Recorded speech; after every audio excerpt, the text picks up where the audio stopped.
पूर्वज इससे भी प्रसन्न होते हैं, बात और लिख लो। जब मैं लिखने के लिए बोल रहा हूं तो बहुत गहरी बात है वो। क्या क्या है? ब्राह्मणम शंकरम सूर्यम तथैव मधुसूदन अन्याशभितान देवान भक्त्या चाक्रोधनु हरि। बताया गया ब्रह्मा, शंकर, सूर्य, मधुसूदन, भगवान श्री कृष्ण, इनको वंदन पूजन करने से पुरखों को बहुत तृप्ति मिलती है, बहुत ज्यादा तृप्ति मिलती है। मैंने आपको बोला होगा, मैंने अमावस्या को भगवत कृपा से कई अभिषेक कराए इस साल में।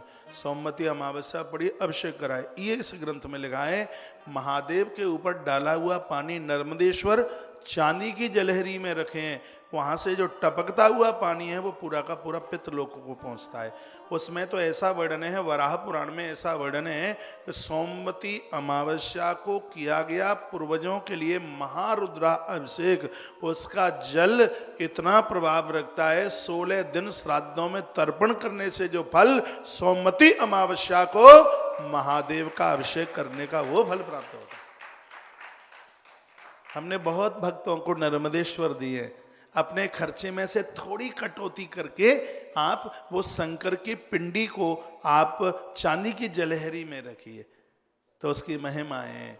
ये पूर्वजों को तृप्त करती है ये पिंडी नर्मदेश्वर, और वो रजत में है, रजत चांदी की जलहरी में है।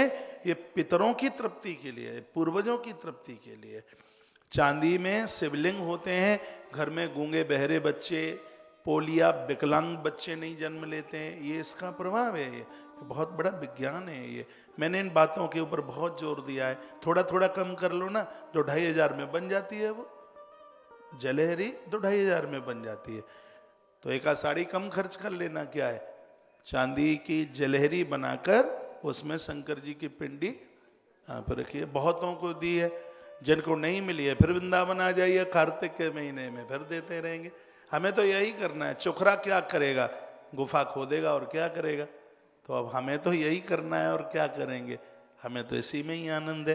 तो कितना सुंदर का है, ब्राह्मणम विधाता ब्रह्मा, शंकर, सूर्य, मधुसूदन यानी भगवान श्री कृष्ण, इन देवताओं को वंदन प्रणाम करने से,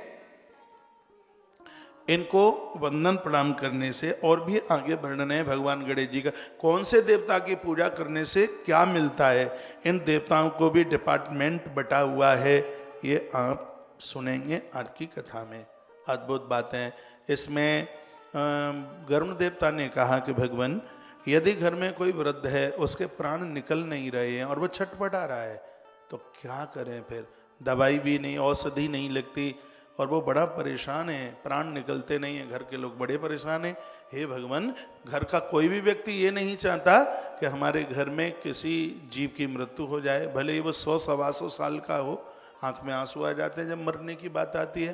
तो प्रभु, ऐसा कुछ है क्या, मृत्यु के समय कष्ट ना हो। देख, ये अध्याय ठीक से सुन लो, ये मैं गरुण पुराण से बात आपको कह रहा हूँ, और मेरी बात इसलिए भी परफेक्ट है क्योंकि मैं श्लोक बोल के व्याख्या कर रहा हूँ। तो ये तो किसी के भी जीवन में हो सकता है, अंत में कष्ट किसी के भी जीवन में आ सकता है।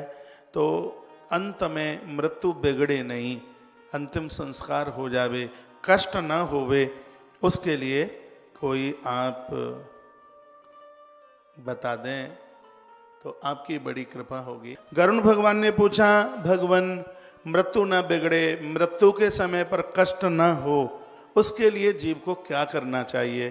तो भगवान अथात संप्रवक्ष्यामि, जब ये पूछा तो का दान धर्म मनुत्तमम।